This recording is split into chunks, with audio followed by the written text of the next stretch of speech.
Hello दोस्तों, स्वागत है हमारे YouTube चैनल बिकम टॉपर पर। और हम लोग पढ़ रहे थे अपनी फिजिक्स की क्लास में यूनिट 8 विद्युत चुम्बकीय तरंगें यानी कि इलेक्ट्रोमैग्नेटिक वेव्स।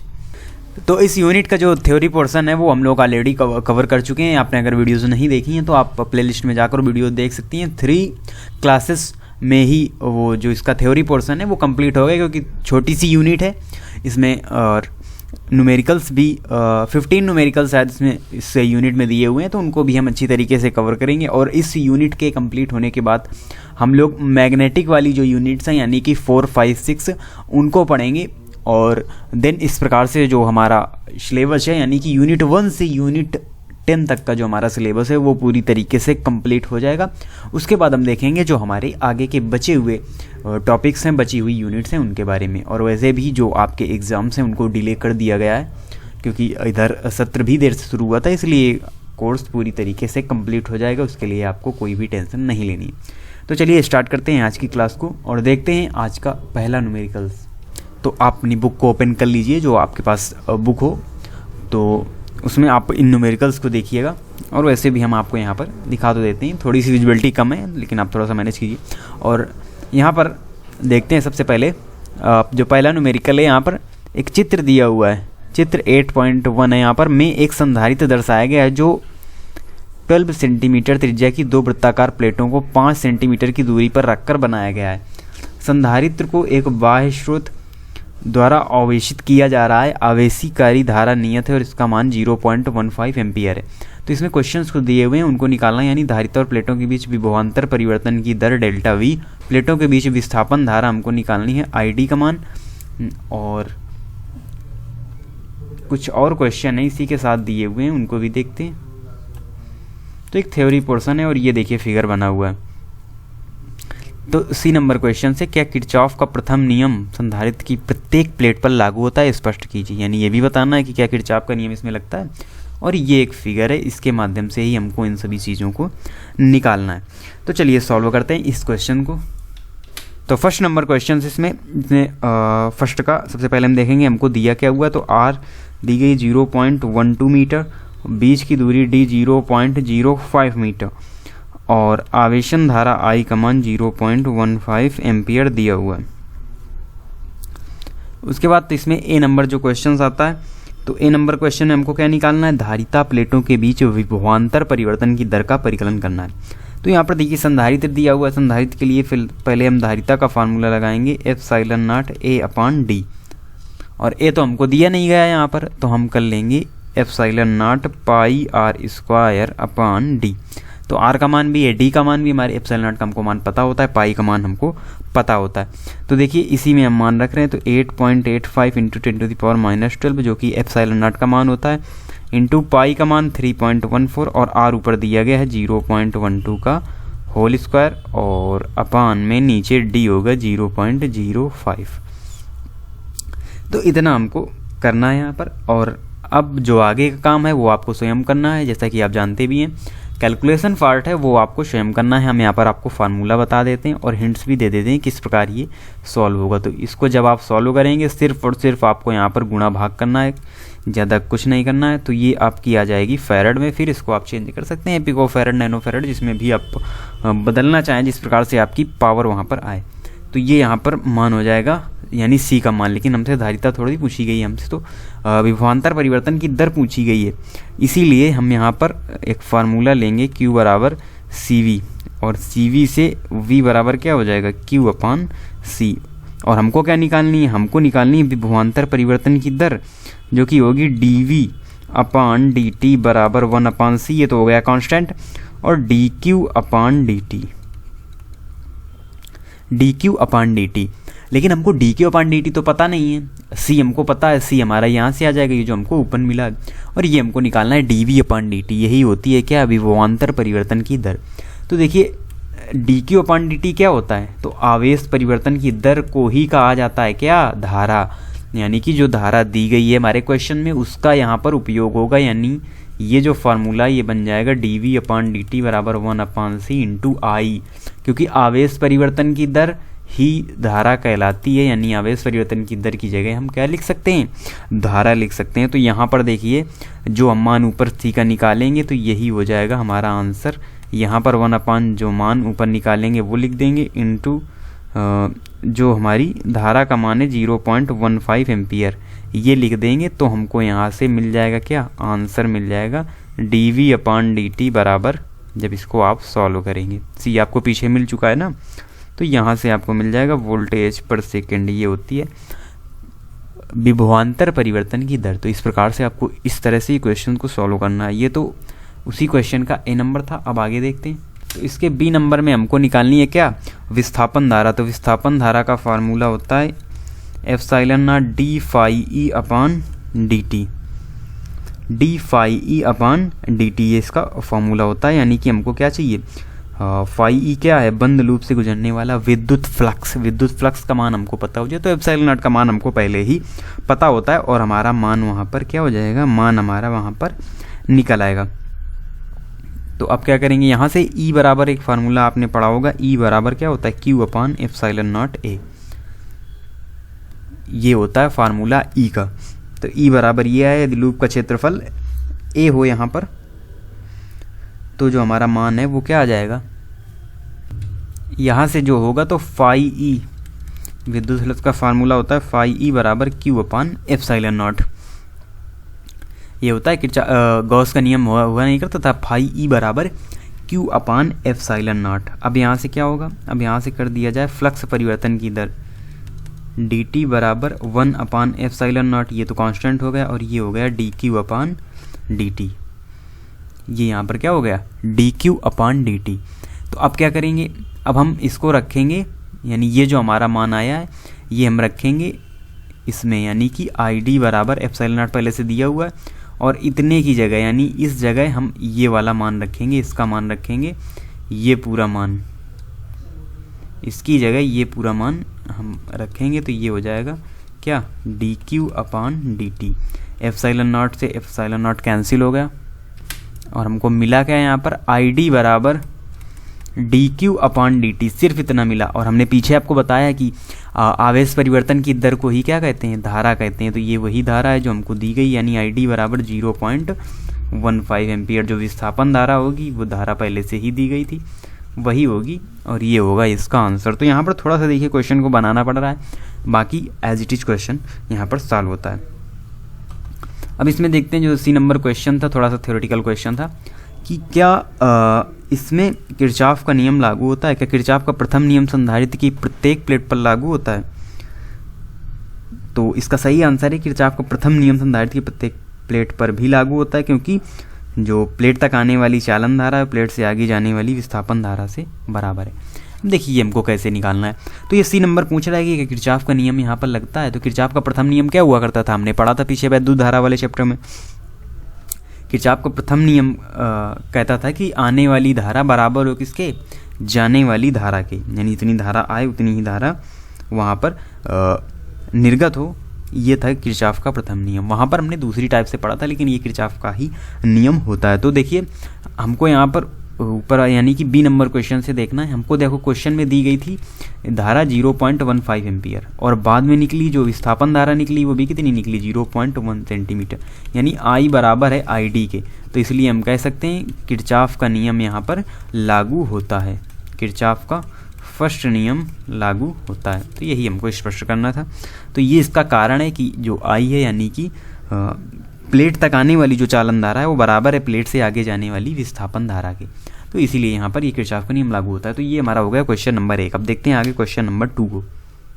तो क्वेश्चन नंबर 2 है यहाँ पर, एक समांतर प्लेट संधारित्र, ये जो चित्र में दिया हुआ है, R बराबर 6 सेंटीमीटर त्रिज्या की 2 वृत्ताकार प्लेटों से बना है। इसकी धारिता C बराबर 100 पिकोफैराड है। संधारित्र को 230 वोल्ट 300 रेडियन प्रति सेकंड की आवृत्ति से जोड़ा गया है। तो इसमें भी 3 क्वेश्चन दिए हुए हैं। चालन धारा का RMS मान, क्या चालन धारा विस्थापन धारा के बराबर है, और यह तो प्लेटों के बीच अच्छे से 3 सेंटीमीटर दूरी पर बिंदु B का आयाम हमको ज्ञात करना है। तो चलिए क्वेश्चन नंबर, और ये यहाँ पर फिगर बना हुआ है, तो क्वेश्चन नंबर 2 को सॉल्व करते हैं।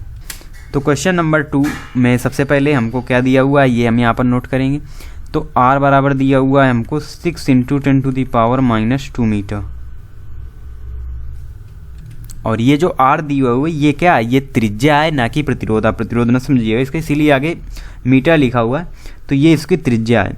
और फिर c बराबर यानी कि जो धारिता है संधारित्र की वो है c बराबर 100 इंटू 10⁻12 फैरेड, क्योंकि ऊपर पिको फैरेड में ये दी हुई है, तो इसलिए इसको हम अब फैरेड में बना लेंगे। c बराबर ये दी हुई है। उसके बाद VRMS दिया गया है। VRMS क्या है, 230 वोल्ट। और क्या दिया हुआ है, और यहाँ पर दी गई है आवृत्ति, कोणीय आवृत्ति, तो इसको हम ओमेगा से व्यक्त करेंगे। कोणीय आवृत्ति ये है 300 रेडियन पर सेकंड। अब यहाँ पर 2 का A नंबर सबसे पहले सॉल्व करेंगे, यानी हमको क्या चाहिए, हमको धारा का RMS मान चाहिए, चालन धारा का। तो चालन धारा का RMS मान निकालने के लिए सबसे पहले हमको धारितीय प्रतिघात निकालना होगा, यानी कि XC, और ये होता है 1/ωc। तो ये आप जब करेंगे तो 300 इंटू 10⁻⁻12 ओम। तो ये क्या हो जाएगा, ये यहाँ पर आएगा 1/3 इंटू 10⁸ ओम। क्योंकि धारितीय प्रतिघात हो या प्रेरण प्रतिघात हो, सभी एक तरह से क्या होते हैं, रेजिस्टेंस होते हैं, प्रतिरोध ही होते हैं, इसीलिए इनको ओम में व्यक्त किया जाता है। तो ये आ गया क्या, धारितीय प्रतिघात। अब चालन धारा का IRMS मान निकलेगा यहाँ पर VRMS/XC। तो VRMS दिया हुआ है 230 अपान यहाँ पर 1/3 इंटू 10⁻⁻8 ओम, ये यहाँ पर होगा, ये यहाँ पर प्लस का होगा। फिर इसको हम क्या कर ऊपर ले जाएंगे, और ये जो 3 है ये भी ऊपर जाएगा, तो IRMS का जो मान आ जाएगा, तो ये फाइनली वैल्यू इसकी आएगी 6.9 इंटू 10⁻⁻6 एम्पियर। और आप कैलकुलेशन करके देख भी सकते हैं, कुछ पावर में अगर गड़बड़ हो तो आप उसको मैच कर सकते हैं अपनी बुक के आंसर से। हमने यहाँ पर सॉल्व कर दिया है रफली। फिर आगे देखते हैं इसका जो B नंबर क्वेश्चन। तो ये A नंबर क्वेश्चन का आंसर आ गया हमारा, जो IRMS मान निकालना था चालन धारा का।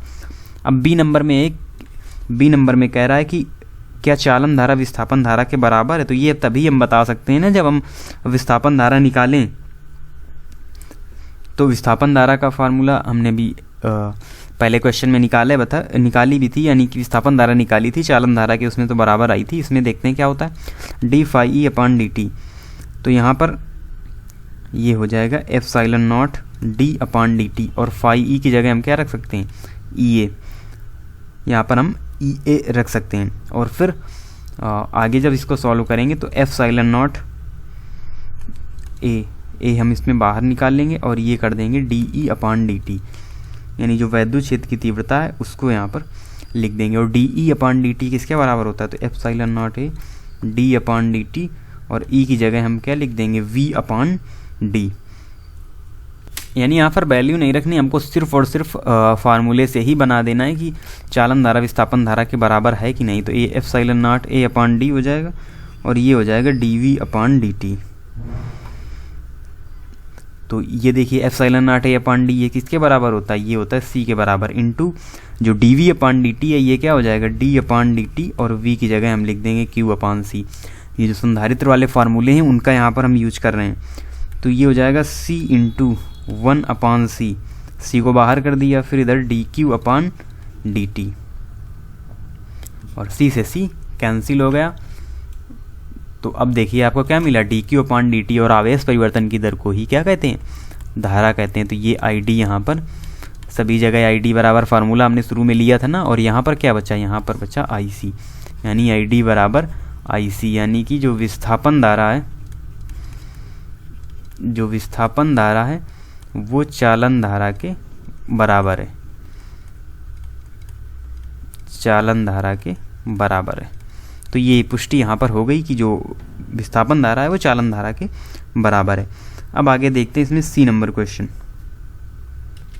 C नंबर में दिया हुआ है कि प्लेटों के बीच अक्ष से 3 सेंटीमीटर दूरी पर स्थित बिंदु B का आयाम ज्ञात कीजिए। बिंदु B का आयाम ज्ञात करना। तो इसमें सबसे पहले आपको इसमें लगाना है क्या, एम्पियर का परिपथीय नियम, यानी समाकलन B dl वेक्टर बराबर ε0 μ0 dE वेक्टर/dt, ये व्यापक रूप है जो एम्पियर का परिपथीय नियम है उसका।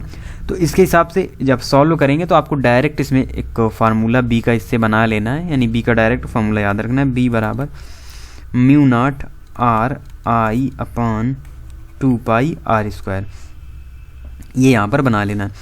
फिर क्या करना है, फिर यहाँ पर जो बी वेक्टर का आयाम हमको निकालना है, बी वेक्टर का आयाम निकालना है। तो बी वेक्टर का आयाम निकालने के लिए हम बी नॉट बराबर mu naught upon 2 pi R square, और ये आर इधर रखेंगे, फिर ये हो जाएगा आई नॉट।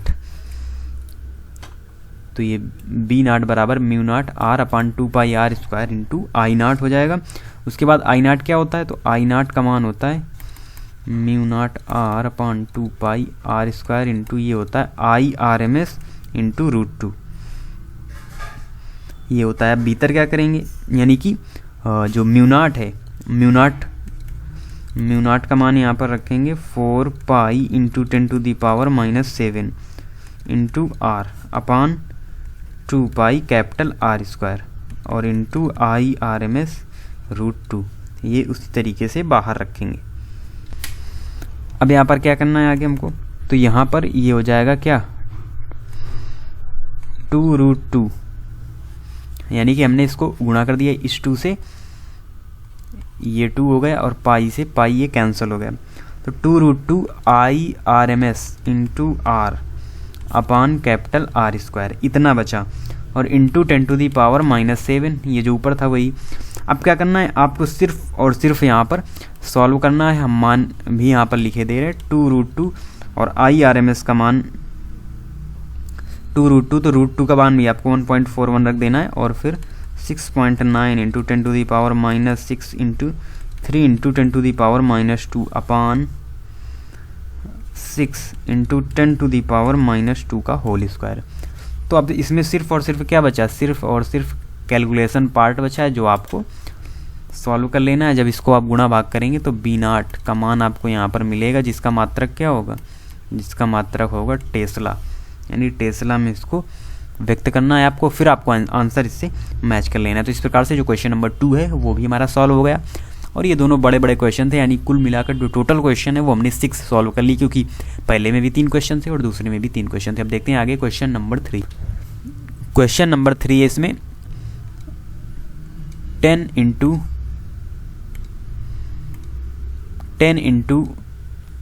10⁻⁻10 मीटर तरंग दैर्घ्य की एक्स किरणें, 68 एंगस्ट्रॉम तरंग दैर्घ्य की प्रकाश किरणें तथा 500 मीटर की रेडियो तरंगों के लिए किस भौतिक राशि का मान क्या होगा, समान होगा। तो देखिए यहाँ पर थोड़ा सा थ्योरेटिकल केवल ये क्वेश्चन है, कुछ भी इसमें सॉल्व नहीं करना। अगर आप सॉल्व करने लगे तो आप इस क्वेश्चन को सॉल्व नहीं कर पाएंगे, क्योंकि इसमें अलग अलग तरंग दैर्घ्य लिखी हैं, अलग अलग किरणों की, जिसके बारे में कल के लेक्चर में हमने पढ़ा था, यानी विद्युत चुम्बकीय स्पेक्ट्रम में हमने पढ़ा था इन सभी तरंगों को। इनकी अलग अलग तरंग दैर्घ्य होती है, अलग अलग आवृत्ति होती है। लेकिन एक चीज़ हमने पढ़ी थी यहाँ पर कि इनकी जो चाल होती है, इन सभी की जो निर्वात में चाल होती है, निर्वात में चाल वो क्या होती है, वो होती है समान, यानी कि प्रकाश की चाल की इंटू 3 इंटू 10⁸ मीटर पर सेकेंड। तो देखिए इसका आंसर ये होगा कि इन सभी किरणों की के लिए किस भौतिक राशि का मान समान है, तो निर्वात में चाल, निर्वात में चाल इन सभी किरणों के लिए, सभी तरंगों के लिए चाल का मान हमेशा समान रहता है। वो भी कहाँ, निर्वात में। निर्वात में चाल वो कोई भी किरण हो, A to Z कोई भी किरण हो, गामा, एक्स, औरक्त, दृश्य किरण या रेडियो तरंगे, माइक्रो तरंगे, कोई भी तरंग हो, उसका निर्वात में उसकी जो चाल होगी वो हमेशा प्रकाश की चाल के बराबर होगी, यानी 3 इंटू 10⁸ मीटर पर सेकेंड हमेशा कांस्टेंट होती है, हमेशा समान होती है। तो इसका आंसर है निर्वात में चाल। यानी पूछा जा रहा है कि इन तरंगों के लिए किस भौतिक राशि का मान समान है, तो निर्वात में चाल समान है इन सभी तरंगों के लिए। तो ये होगा हमारा क्वेश्चन नंबर 3 सॉल्व। अब देखते हैं क्वेश्चन नंबर 4 यानी कि 4 को। एक समतल वैद्युत चुंबकीय तरंग निर्वात में जेड अक्ष के अनुदिश चल रही है, उसके विद्युत तथा चुंबकीय क्षेत्रों के सदिश की दिशा के बारे में आप क्या कहेंगे। यदि तरंग की आवृत्ति 30 मेगाहर्ट्ज है तो उसकी तरंग दैर्घ्य कितनी होगी। देखिए क्वेश्चन नंबर 4 में क्या करना है आपको, आवृत्ति दी गई है और क्या निकालनी है, तरंग दैर्घ्य निकालनी है। तो तरंग दैर्घ्य निकालने के लिए लैम्डा बराबर c/ν, यानी कि c/आवृत्ति। ये प्रकाश के चैप्टर में हमने पढ़ा भी था ये फार्मूला। 3 इंटू 10⁸ और 30 इंटू 10⁶। तो जो लैम्डा मिली हमको वो क्या मिली, वो हमको मिल गई 10 मीटर। ये हो गया आंसर आपको। तो छोटा सा क्वेश्चन था, इसमें कुछ भी था नहीं। और जो ऊपर बताना था कि जेड अक्ष के अनुदिश तो विद्युत और चुंबकीय क्षेत्रों की सदिश की दिशा के बारे में आप क्या कहेंगे, तो जो ई है यानी जो ई वेक्टर है यानी कि वैद्युत क्षेत्र की दिशा ई वेक्टर वो होगी एक्स अक्ष में, और जो चुंबकीय क्षेत्र बी वेक्टर की दिशा है वो होगी वाई अक्ष में। क्योंकि ऊपर ही कहा गया है कि जो समतल विद्युत की तरंग है वो निर्वात में जेड अक्ष के अनुदिश चल रही है, तो विद्युत क्षेत्र और चुंबकीय क्षेत्र आपस में क्या होंगे, लंबवत होंगे, इसीलिए एक्स अक्ष और वाई अक्ष। तो ये क्वेश्चन नंबर 4 हो गया। देखते हैं क्वेश्चन नंबर 5 को। तो क्वेश्चन नंबर 5 में है एक रेडियो 7.5 मेगाहर्ट्ज से 12 मेगाहर्ट्ज बैंड के किसी स्टेशन से समस्वरित हो सकता है। संगत तरंग दैर्घ्य बैंड क्या है, यानी संगत तरंग दैर्घ्य बैंड हमको निकालना है यहाँ पर। तो देखते हैं और इस क्वेश्चन को सॉल्व करते हैं। तो 5 नंबर क्वेश्चन है, तो इसमें क्या करेंगे, सबसे पहले हम यहाँ पर जो आवृत्ति दी गई है न्यून 7.5 मेगाहर्ट्ज, या इसे ही हम सिंपल यानी कि हर्ट्ज में जब व्यक्त करेंगे तो 7.5 इंटू 10⁶ हर्ट्ज में बन जाएगी। अब क्या करेंगे, इसे निकालेंगे λ1 c अपान न्यून, यानी कि 3 इंटू 10⁸ अपान 7.5 इंटू 10⁶। तो इससे हमको ये मिल जाएगा कितना, λ1 हमको मिल जाएगी क्या, 40 मीटर। 40 मीटर। अब क्या करेंगे, μ2 भी दी हुई है यहाँ पर, μ2 है 12 मेगाहर्ट्ज, तो ये हो जाएगी 12 इंटू 10⁶ हर्ट्ज। अब μ2 से क्या करेंगे, μ2 से हम निकालेंगे λ2, तो λ2 क्या होगी, c अपान μ2, यानी कि 3 इंटू 10⁸ अपान 12 इंटू 10⁶। तो ये आ जाएगी हमारी λ2 कितनी, 25 मीटर। तो हम यहाँ पर कह सकते हैं कि दिए गए आवृत्ति बैंड के संगत तरंग दैर्घ्य बैंड क्या होगा, तरंग दैर्घ्य बैंड होगा 40 मीटर से 25 मीटर। ये तरंग दैर्घ्य बैंड है और आवृत्ति आपको दी गई थी 12 मेगाहर्ट्ज, यानी कि 7.5 मेगाहर्ट्ज से 12 मेगाहर्ट्ज तक आपको आवृत्ति दी गई थी। इसके संगत तरंग दैर्घ्य हमने निकाल ली क्या, 40 से 25 मीटर। अब देखते हैं आगे क्वेश्चन नंबर 6 को। तो क्वेश्चन नंबर 6 है एक आवेशित कण अपनी माध्य साम्यावस्था के दोनों ओर 10⁹ हर्ट्ज आवृत्ति से दोलन करता है। दोलक द्वारा जनित वैद्युत चुंबकीय तरंगों की आवृत्ति कितनी होगी। तो त्वरित तथा कंपित आवेशित कण कंपित विद्युत क्षेत्र उत्पन्न करते हैं, या विद्युत क्षेत्र कंपित चुंबकीय क्षेत्र उत्पन्न करता है, यानी जो विद्युत क्षेत्र होता है वही कंपित चुंबकीय क्षेत्र उत्पन्न करता है, और ये दोनों मिलकर वैद्युत चुंबकीय तरंग उत्पन्न करते हैं। यानी ई और बी, यानी कि विद्युत क्षेत्र और चुंबकीय क्षेत्र दोनों मिलकर ही तो बनाते हैं ना वैद्युत चुंबकीय तरंग, हमने पहले भी पढ़ा, जिसकी आवृत्ति कंपित कण के दोलनों की आवृत्ति की बराबर होती है। क्योंकि जो विद्युत क्षेत्र है वही विद्युत क्षेत्र और चुंबकीय क्षेत्र मिलकर ही वैद्युत चुंबकीय तरंगें बनाते हैं। इसीलिए अगर आवेशित कण अपनी माध्य अवस्था के दोनों ओर 10⁹ हर्ट्ज आवृत्ति से दोलन करता है, तो जो वैद्युत चुंबकीय तरंगों की आवृत्ति होगी वो भी सेम होगी, यानी 10⁹ हर्ट्ज ही होगी। तो सेम टू सेम जो हमारे क्वेश्चन में दी गई है आवृत्ति वही इसका आंसर है, यानी सेम टू सेम आवृत्ति होगी 10⁹ हर्ट्ज। तरंगों की आवृत्ति यहाँ पर इक्वल होगी, बराबर होगी। तो ये क्वेश्चन नंबर 6 सॉल्व हो गया, छोटा सा क्वेश्चन था। अब देखते हैं क्वेश्चन नंबर 7। तो क्वेश्चन नंबर 7 है निर्वात में एक आवर्त वैद्युत चुंबकीय तरंग के चुंबकीय क्षेत्र वाले भाग का आयाम B0 510 Nt है। तरंग के विद्युत क्षेत्र वाले भाग का आयाम क्या है, यानी E0 का मान पूछा गया है, B0 का मान दिया गया है। तो देखते हैं, इसमें सिंपल सा फॉर्मूला है।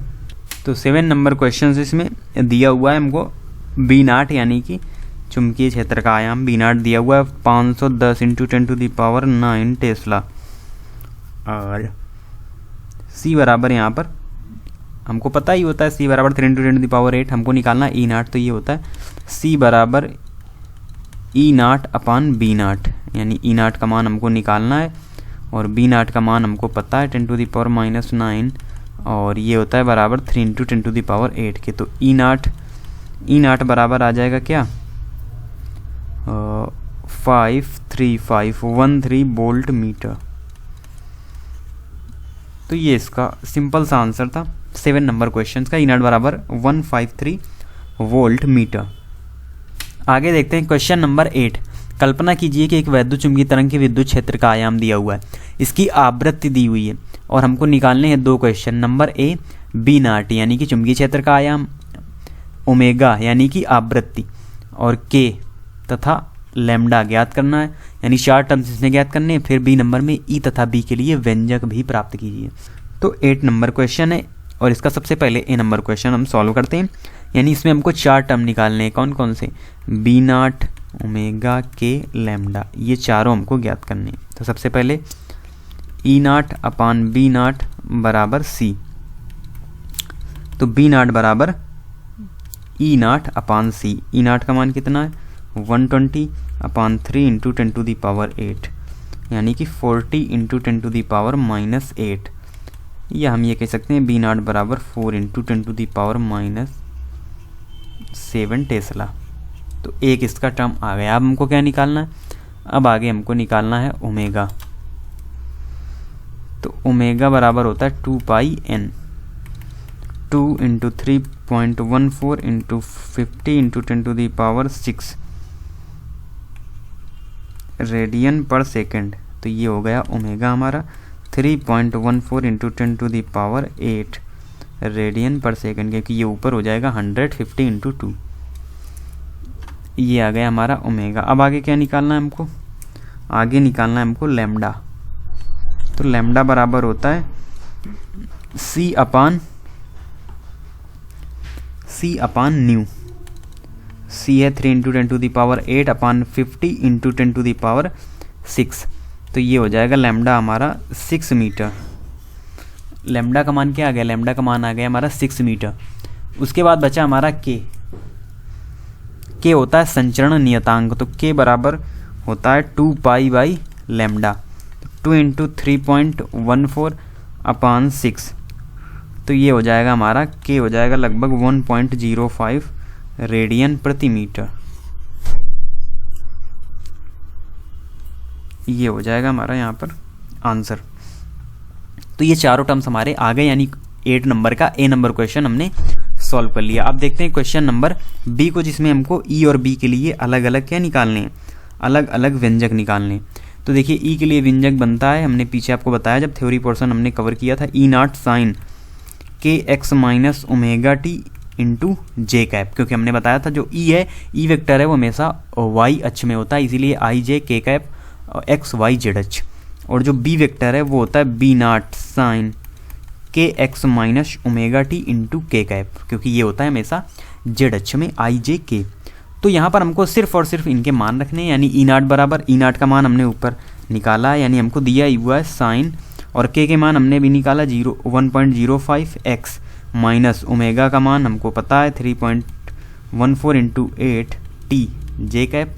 ये ई के लिए बनेगा समीकरण। और अगर बात करें बी वेक्टर की, यानी कि चुंबकीय क्षेत्र का जो व्यंजक है वो होगा बी वेक्टर बराबर 400, क्योंकि ये B0 है, इंटू 10 टू दी पावर -7 हमने निकाला भी है ऊपर, 1.05 एक्स माइनस 3.14, ये तो सेम ही रहता है व्यंजक, टी इंटू के कैप। तो ये दोनों हमको क्या मिल गए? वैद्युत क्षेत्र और ई तथा बी के लिए व्यंजक मिल गया। तो जो हमने आज की क्लास में क्वेश्चन नंबर 8 तक पूरी तरीके से कंप्लीट कर लिया। अब हमारे केवल और केवल 7 क्वेश्चन बचे हुए हैं, जिनको हम करेंगे नेक्स्ट क्लास में, यानी एक और क्लास में ये जो हमारी यूनिट है पूरी तरीके से कंप्लीट हो जाएगी। तो आप इसी तरीके से पढ़ते रहिए और पीछे वाले जो लेक्चर्स हैं उनको अच्छी तरीके से रिवाइज कीजिए, और जो फॉर्मूले हैं उनको भी आप लर्न कीजिए, जिससे आपको आसानी रहे न्यूमेरिकल्स को सॉल्व करने के लिए। तो मिलते हैं अगली क्लास में जो बचे हुए न्यूमेरिकल्स के साथ, देन हम इस यूनिट को कंप्लीट करेंगे। तब तक के लिए धन्यवाद।